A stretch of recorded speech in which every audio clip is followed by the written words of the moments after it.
Pai do Senhor, povo de Deus, mais uma vez, evangelista Francisco Souza, pastor congregacional aqui da Igreja Assembleia de Deus, Visão Missionária em Viçosa. Vamos aqui, à medida do possível, passando aqui para deixar algo da parte de Deus para os irmãos, em nome de Jesus. O tema hoje, bibliologia. O que é bibliologia? Bibliologia é uma matéria da teologia que vai abordar alguns textos, alguns jargões, que vai abordar exatamente, minuciosamente, algumas coisas da palavra de Deus, onde muitas pessoas têm dúvida.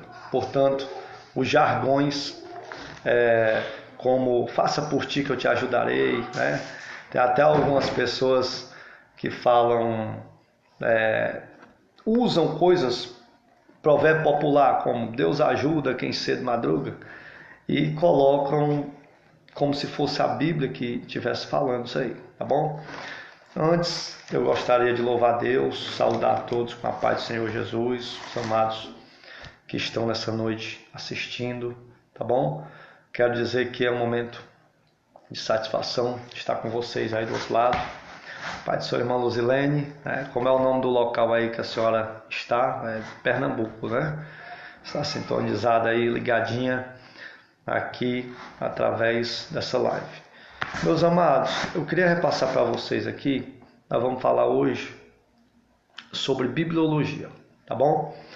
Antes eu quero fazer uma oração, os amados que estão assistindo aí do outro lado, possam orar com a gente, em nome de Jesus. Senhor Deus, Pai, no nome de Jesus, Senhor, nós te louvamos, te engrandecemos, que nesta noite nós possamos entender ainda mais a Tua palavra e receber de Ti uma unção dobrada, o Espírito da palavra possa estar operando nesta noite.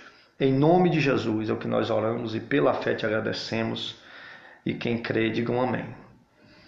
Muito bem, na semana passada a gente trouxe aqui algumas indagações sobre a Bíblia, né? Quantos livros a Bíblia tem, quando foi escrita, quantos livros tem no Velho, no Novo, qual é a Bíblia correta de se comprar. E hoje eu queria trazer algo mais diferente, tá certo? Eu quero trazer para os irmãos aqui, primeiro, a ordem cronológica da Bíblia Sagrada. A Bíblia, que começa aí por Gênesis, aí vai Êxodo, Levítico, Número, Deuteronômio, né, como os amados já sabem. O Novo Testamento vai Mateus, Marcos, Lucas, João, Atos, Romanos. Os amados já têm conhecimento. A Bíblia no Novo Testamento, ela não está na ordem cronológica, tá certo? Ela está fora da ordem cronológica. E como seria a Bíblia na ordem cronológica? Vamos ver aqui, eu vou ler aqui para vocês, eu deixei aqui para os amados verem. Gênesis, Jó, Êxodo, Levítico, Número, Deuteronômio, Josué, Juízes, Ruth, 1 Samuel, 2 Samuel, 1 Reis, 1 as Crônicas, 2 Reis, 2 as Crônicas, Obadias, Joel, Jonas, Amós, Oséias, Miqueias, Isaías, Naum, Sofonias, Jeremias, Lamentações, Abacuque, Daniel, Ezequiel, Esdra, Esté, Neemias, Ageu e Malaquias. Note que Jó aí é o segundo livro da Bíblia, né? Então, a Bíblia não está na ordem cronológica, ou seja, o que é uma cronologia bíblica é a ordem dos fatos, como os fatos foram escritos, tá bom? Já o Novo Testamento, ele está embasado aqui exatamente nos seguintes livros. O primeiro livro do Novo Testamento, na Bíblia que nós temos, é o livro de Mateus. Só que o primeiro livro na ordem cronológica, como é que eu sei que é na ordem cronológica? Pela data que foi escrita os livros, tá bom? Gálatas é o primeiro livro, tá bom? Do Novo Testamento. Para quem não sabia, Gálatas é o primeiro livro, Tiago, segundo, 1 Tessalonicenses, 2 Tessalonicenses, 1 aos Coríntios, Marcos, Romanos, Lucas, Mateus, Efésios, Filipenses, Colossenses, Filemon, 1 Pedro, Atos, 1 Timóteo, Tito, 2 Timóteo, 2 Pedro, Hebreus, Judas, João, 1 João, 2 João, 3 João e Apocalipse. Note também que Apocalipse está na ordem cronológica. É um dos livros que está na ordem cronológica e também está na nossa Bíblia nessa ordem, tá bom? É Petrolina, não é isso? Petrolina, da irmã Luzilene, irmão John, Deus abençoe a vida de vocês, tá certo? Muito bem, eu quero trazer aqui também, além da ordem da Bíblia, onde está sendo executada, nesses livros aí, depois você vai assistindo e copia, né? Ou então você pode talvez pesquisar aí algum site, alguma coisa. Tem livros também que vai falar sobre a ordem cronológica. Nós vamos falar aqui, vamos mexer aqui na bibliologia.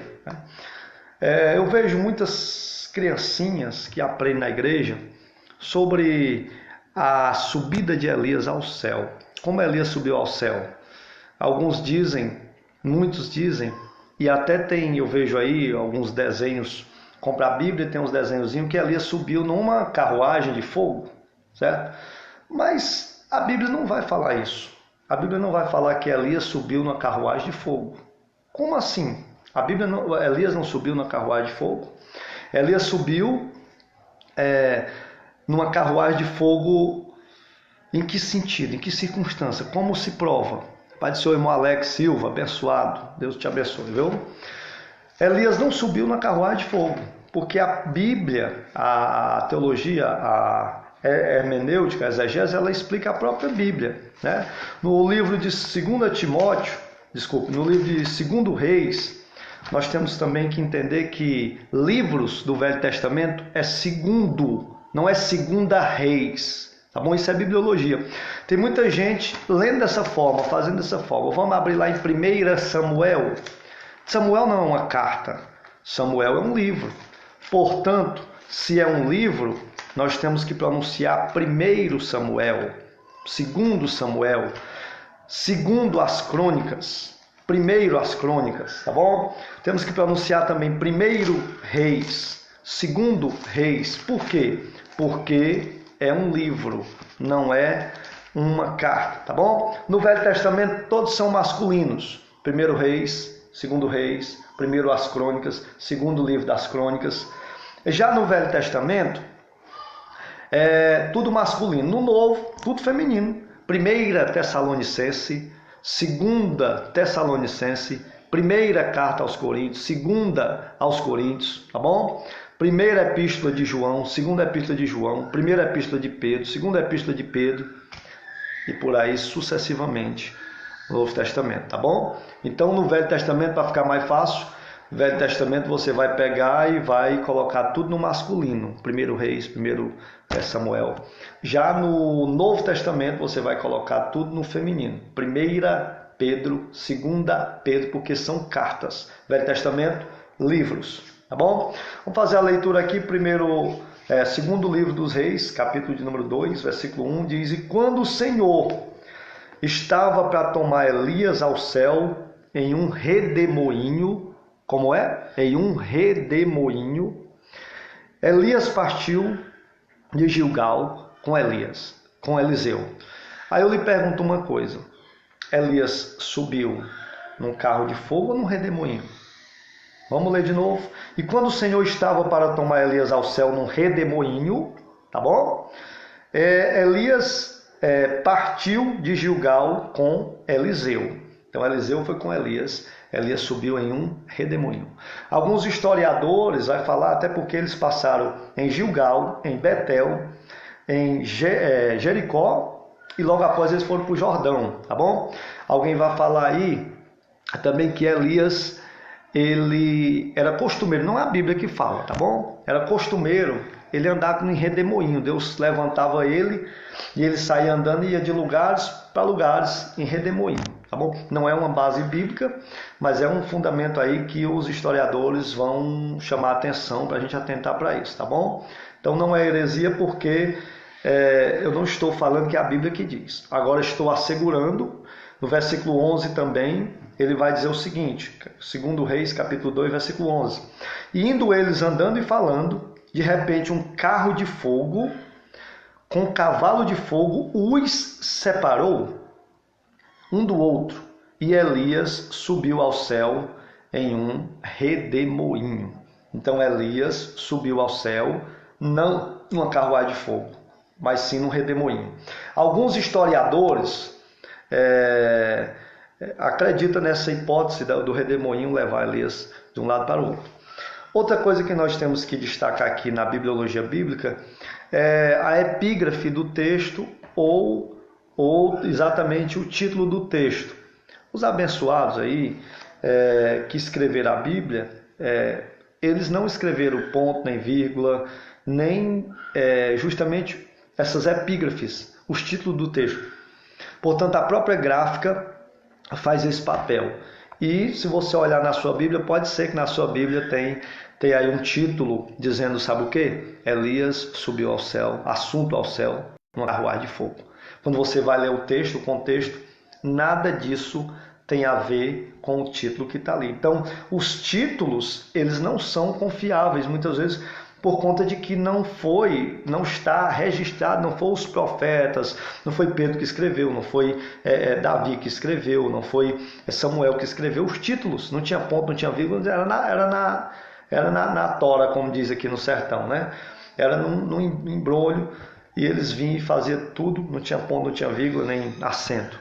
Então, meus amados, Elias subiu ao céu em um redemoinho.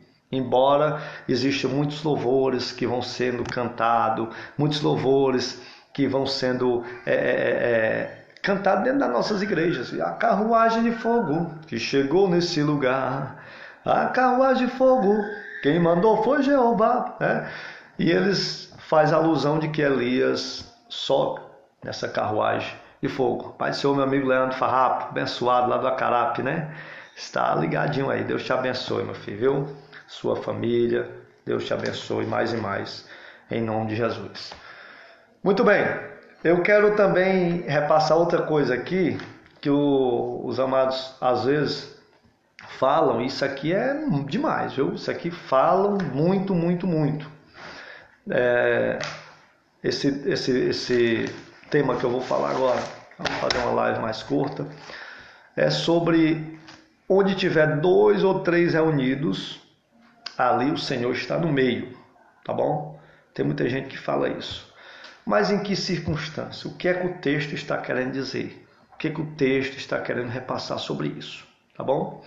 Antes eu quero repassar um texto também, que está escrito lá em Lucas capítulo 18, onde diz que é mais fácil passar um camelo no fundo de uma agulha do que um rico entrar no reino dos céus, tá bom?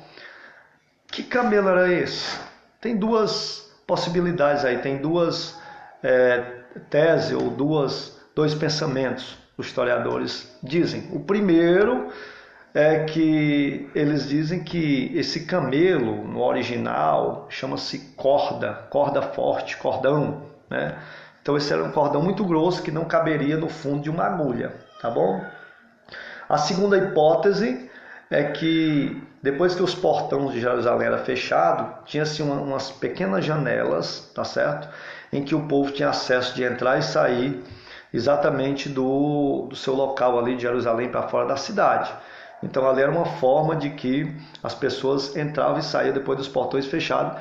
Inclusive, algumas pessoas dizem que ali era possível passar algum tipo de camelo muito apertado que fugiria por ali.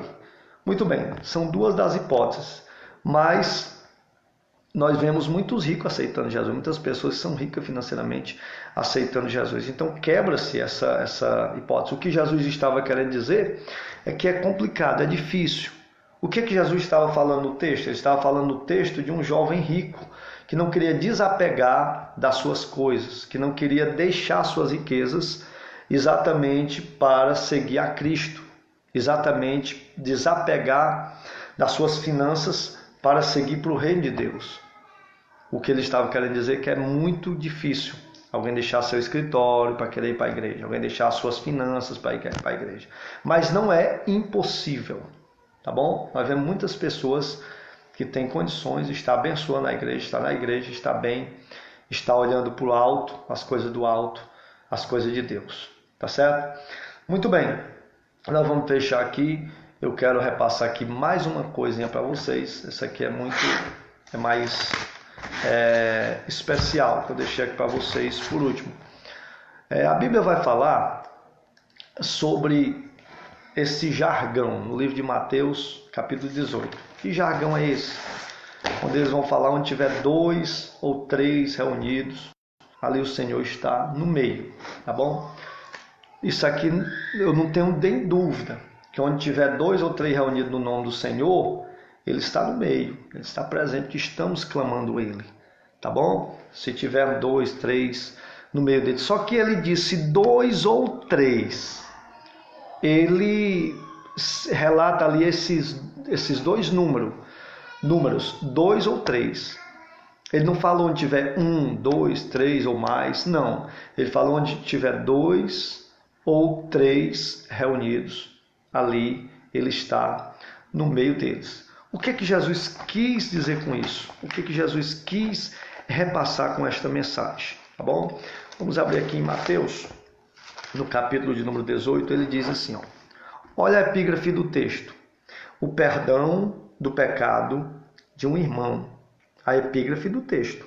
Capítulo 18, versículo 15. Vamos ler o texto. Tem gente pegando texto isolado da Bíblia e, portanto, fala aquilo que não deve.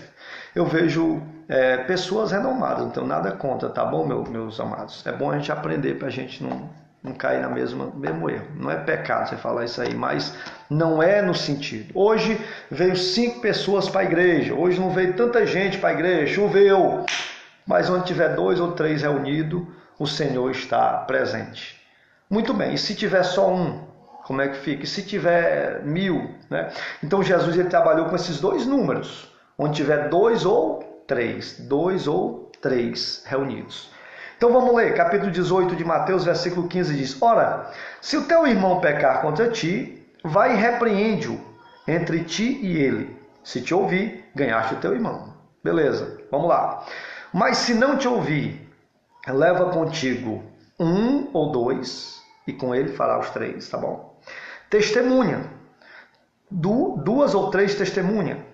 Vamos lá. Mas se não te ouvir, leva contigo 1 ou 2, para que pela boca de 2 ou 3 testemunhas, toda palavra seja confirmada. Ou seja, 2 ou 3 testemunhas. Ele está falando de quê? De culto? Ou ele está falando de pessoas que estão juntas para cultuar a Deus? Ou para julgar um irmão? Ou para olhar o pecado de um irmão e julgar a situação? Então, vamos continuar. Versículo 17. E se não as ouvir, diz a igreja. Se também não ouvir a igreja, considera como gentil e cobrador de impostos. Primeiro ele está dizendo, vai lá, se o teu irmão pecar contra ti ou você pecar contra ele, vai lá onde está ele, peça perdão a ele. Se ele não te perdoar, volta, chama 2 ou 3 testemunhas, tá bom?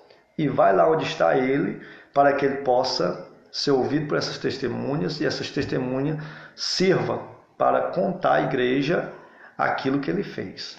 Bom, se ele não ouvir as 2 ou 3 testemunhas, traz ele para a igreja. Se ele não quiser ouvir a igreja, o que acontece? Você vai considerar ele como um gentil cobrador de impostos. Ou seja, tem que se converter de novo, tem que mudar de vida, tem que começar do zero.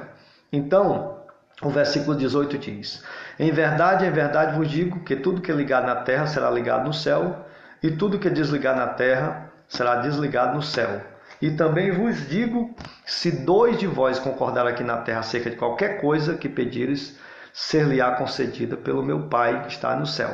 Portanto, onde estiver 2 ou 3 reunidos em meu nome, ali eu estou no meio deles. Então esse texto é exatamente sobre o perdão do pecado, como deve ser julgado, como deve ser. Mas se tiver 2 ou 3 nós orando, Jesus está no meio? Está. Se tiver 4, ele também está. Se tiver 1, ele também está. Se tiver 10, ele também está. Se tiver 1000, 1 milhão, ele também está, porque ele está em todos os lugares ao mesmo tempo. Ele é onipresente. Ele está em todos os lugares ao mesmo tempo. Amém?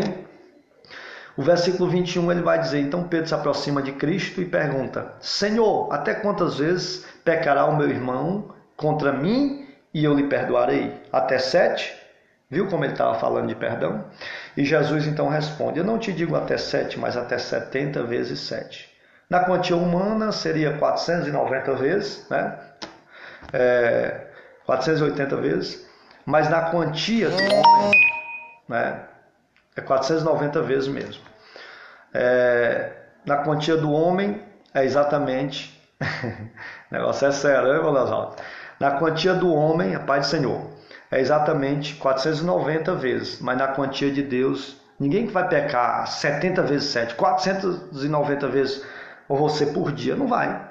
Então o texto que está sendo relatado aqui, ele está dizendo, onde estiver 2 ou 3 reunidos em meu nome, eu estou no meio, é no sentido de perdão, tá bom? Pois me prova, eu quero mais clareza. Muito bem. Segundo aos Coríntios, capítulo de número 13. Segundo aos Coríntios, capítulo de número 13. Vamos lá, vamos mexer na Bíblia. Segundo aos Coríntios, capítulo de número 13. Ele vai falar o seguinte, ó. Segundo aos Coríntios, capítulo 13, versículo 1, que diz: E esta a terceira vez que vou ter convosco, porque por boca de 2 ou 3 testemunhas será confirmada toda a palavra.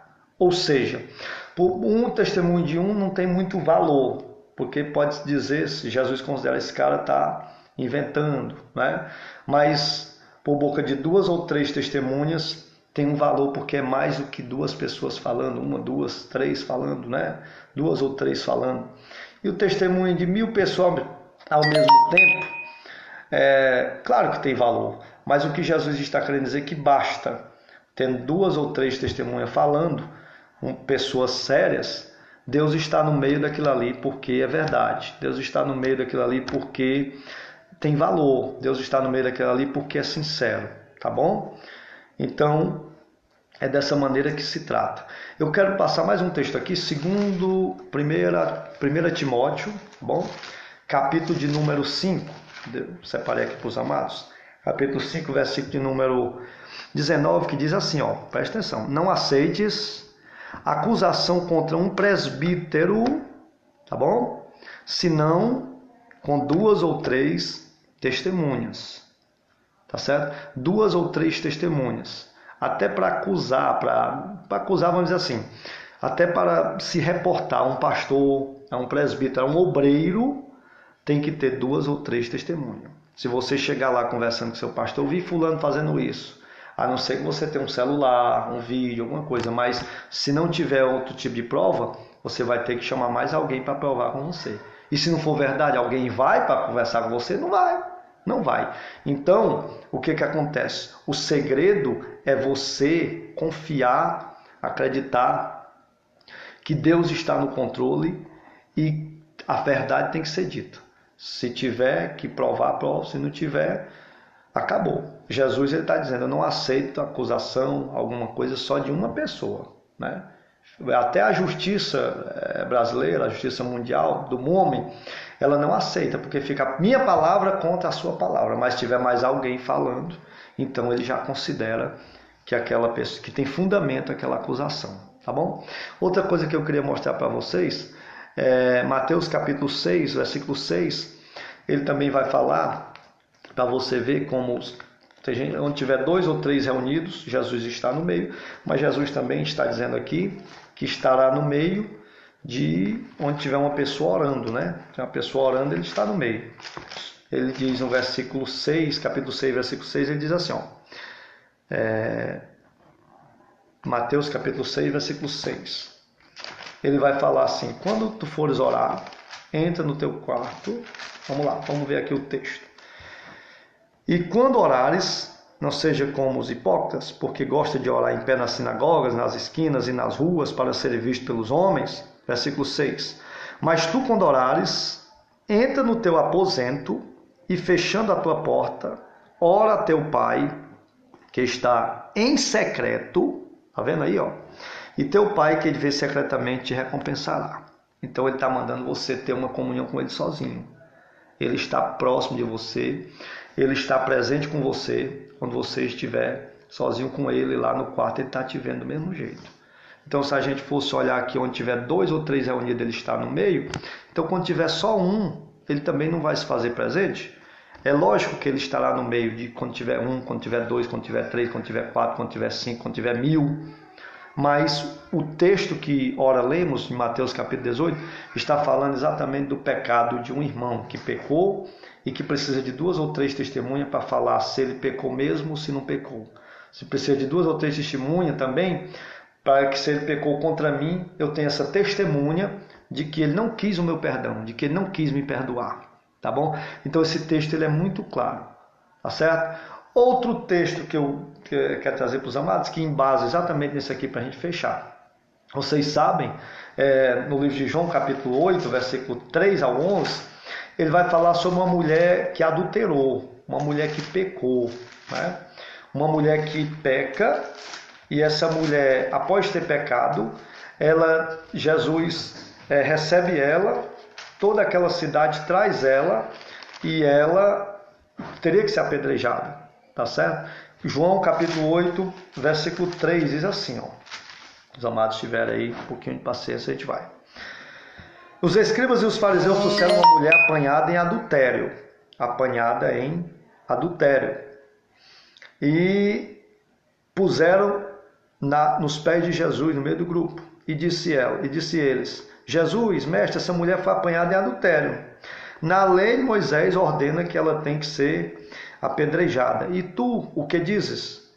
E eles usavam essa pergunta para usar de armadilha para Cristo, para terem que acusá-lo. Mas Jesus se inclinou e começou a escrever na terra com o dedo. Presta atenção, começou a escrever na terra com o dedo, como insistisse na pergunta.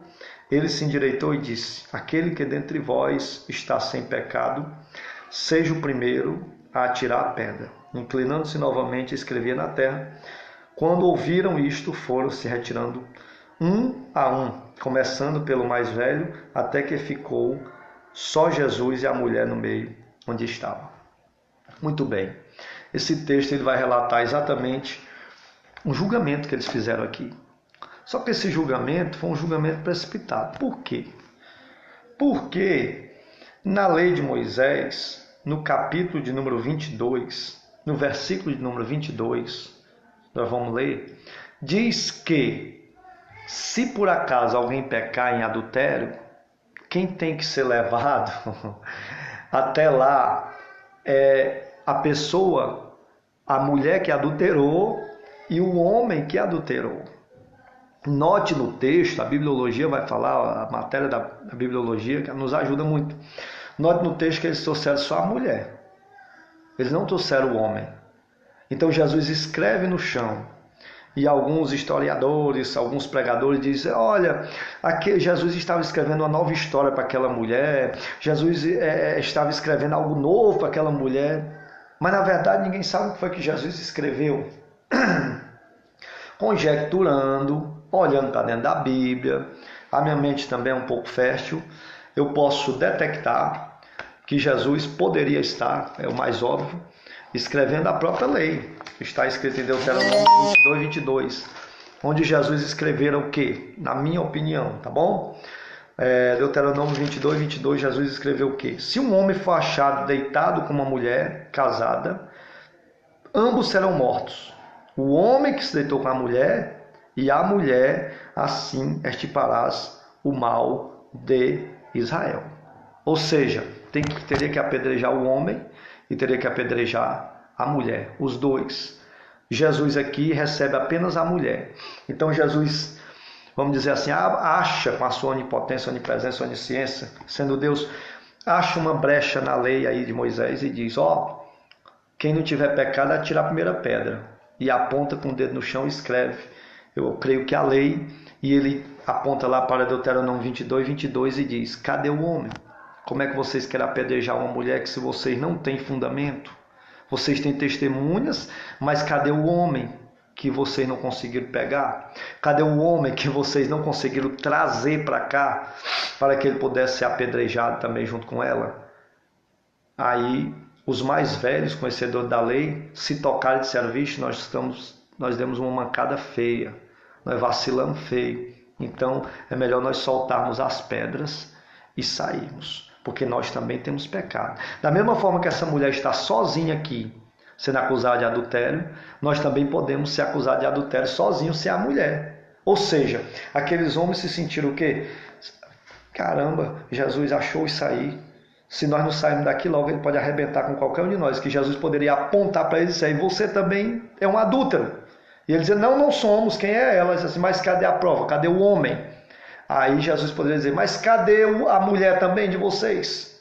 Ou seja, com a medida que medires, tu serás medido. Isso aqui são palavras minhas, tá bom? A questão, a fala de Jesus aí por último. Mas se nós formos olhar à luz da Bíblia, Jesus acha ali uma brecha de misericórdia para aquela mulher. E Jesus disse: agora vamos nós. Agora vai e não peques mais. Ele está dizendo: dessa vez você foi livre, você se livrou. Mas da próxima vez, minha querida, você tenha cuidado, porque pode trazer o homem, pode trazer um homem que você estava adulterando com ele. Jesus não falou que ela não era adúltera. Jesus disse assim: eu te livrei dessa vez, mas a próxima vez, se trouxerem o homem, você vai ser apedrejado juntamente com ele. Por isso que ele disse: vai e não peques mais. E quando Jesus diz vai e não peques mais, ele está dizendo: vai e faz a minha vontade. Vai, segue-me o meu reino. Vai e segue o reino de Deus. A palavra, segue a mim. Então Jesus ali limpa a barra daquela mulher, ela ficou zerada diante de Deus. E ele disse: agora teus pecados estão perdoados, vai e não peques mais. Tá bom? Não há relatos ali. Não há relatos ali de que aquela mulher ela seguiu a Cristo ou não, né? Mas eu creio que seguiu o reino de Deus. Alguns dizem que ela era um personagem da Bíblia, que depois aparece lá na frente, mas eu não vou dizer aqui. A Bíblia diz que ela é uma mulher apanhada em adultério, poderia ser qualquer mulher, né? E nós acreditamos que Jesus ele é misericordioso se tiver como ele ser misericordioso. Como assim? Se nós deixarmos ele ser misericordioso na nossa vida, se nós não quisermos a misericórdia dele, ele não vai usar de misericórdia, né? Se nós não quisermos ir para o céu, ele não vai nos obrigar a nós irmos para o céu. Então, aquela mulher, ela teve a oportunidade. Jesus disse: ó, minha palavra é assim, vai e não peques mais, faça dessa maneira. Agora, se você não quiser, eu não me responsabilizo. Da próxima vez, talvez eu não esteja aqui. Talvez eu esteja em uma outra missão. Tá bom? Então, dessa forma que Jesus quer nos abençoar, nos ensinando sua palavra, tá certo? Nos ensinando da maneira correta. E eu quero perguntar se tem alguém aí que deseja fazer alguma pergunta. Pergunte, tá certo? Muitas vezes a gente está aqui olhando para dentro da Bíblia, como eu falei na semana passada, como se as leis fosse a brasileira, como se a justiça fosse a justiça brasileira, como se a Bíblia tivesse escrita na cultura brasileira. E não é, nós temos que olhar para dentro da cultura que foi escrita. A Bíblia foi escrita aliás, na linguagem aramaica, hebraica. A Bíblia foi escrita no grego e com uma cultura totalmente diferente, tá bom? A Bíblia vai falar da cultura de Jesus, que era uma cultura judaica. Então nós temos que entender isso aí, a lei judaica.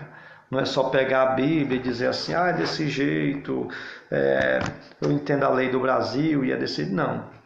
Entenda que a Bíblia foi escrita algo que foi escrito, que está sendo embasado aqui. A cultura, essa cultura, ela é uma cultura judaica. Portanto, as leis eram judaicas, portanto, o julgamento era judaico. Então nós não podemos levar ao pé da letra todo tipo de coisa, tá certo? Muito bem? Eu quero louvar a Deus pela vida de todos. O irmão Fabrício aí, a Márcia e o Fabrício estão também aqui ligadinho, né, nessa live.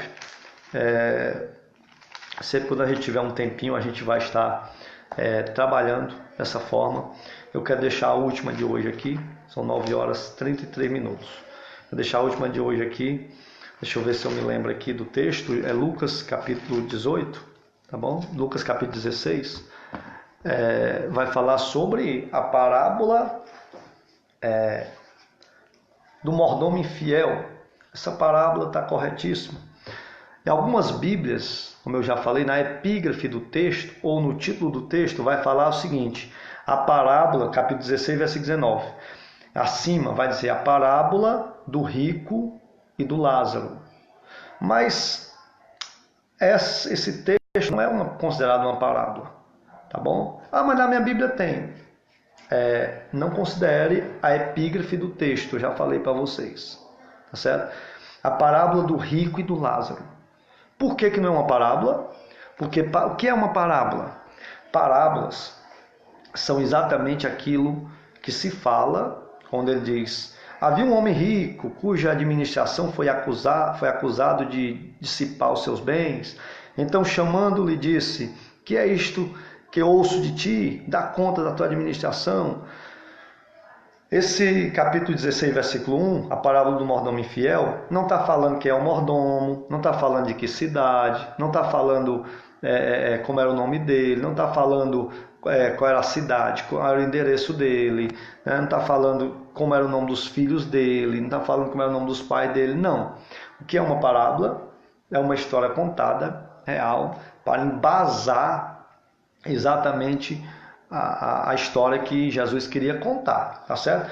Então, quando nós falamos aqui no capítulo 15, a parábola da ovelha e da dracma perdida, quem era a ovelha, quem era a dracma, como era o nome dessa ovelha, quanto era, qual era o período, quem era a dona da dracma, como era o nome da dona, não tem, tá bom?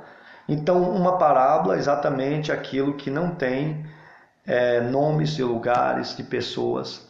E nós vamos ver aqui no Lucas capítulo 16, versículo 19, que algumas Bíblias já trazem a parábola do rico e do Lázaro.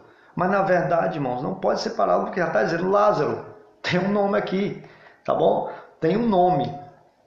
No final aqui desse texto, capítulo 16, versículo 23, ele diz: e no inferno, ó, fala de inferno, um local destinado e um nome. E no inferno, estando em tormentos, ergueu os olhos e viu de longe a Abraão e a Lázaro. Mais uma vez ele vai falar sobre nomes de pessoas. Parábola não tem nome de pessoas. Parábola não tem nome de lugares. Eis que o semeador saiu a semear.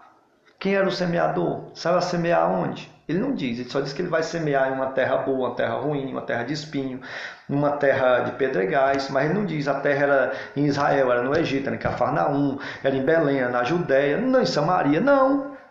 Ele apenas, o que é que ele queria aplicar? O que ele queria aplicar era que a pessoa tem que semear, e que é a palavra, que é o coração dele. Ele vai explicar, a única parábola que está explicada é exatamente essa do semeador, que ele explica já logo após ele ter contado. As outras não, as outras é a interpretação, a outra é o Espírito Santo que tem nos dado, é a oração. A gente tem orado e tem acontecido a gente entender. Então, a parábola do rico e do Lázaro, retira aí, risca aí, não é parábola, tá bom?